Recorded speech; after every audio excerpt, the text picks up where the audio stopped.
সেদ্ধ ডিমের অন্যরকম একটি রেসিপি। সেদ্ধ করার পর মাঝখানে কেটে গরম তেলের মধ্যে ভেজে নিতে হবে এপিঠ ওপিঠ।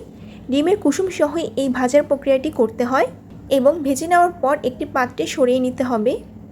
গরম ভাতের সাথে এই ডিমের রেসিপি খেতে পারলে মুখেই লেগে থাকবে।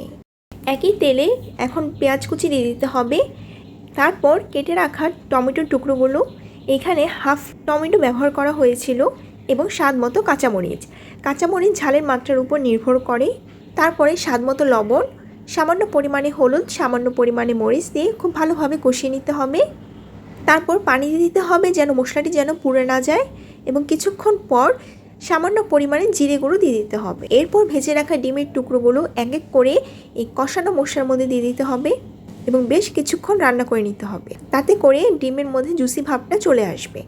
সব শেষে ধনেপাতা দিয়ে পরিবেশন করতে হবে। এই ডিমের রেসিপিটি অনেক মজাদার।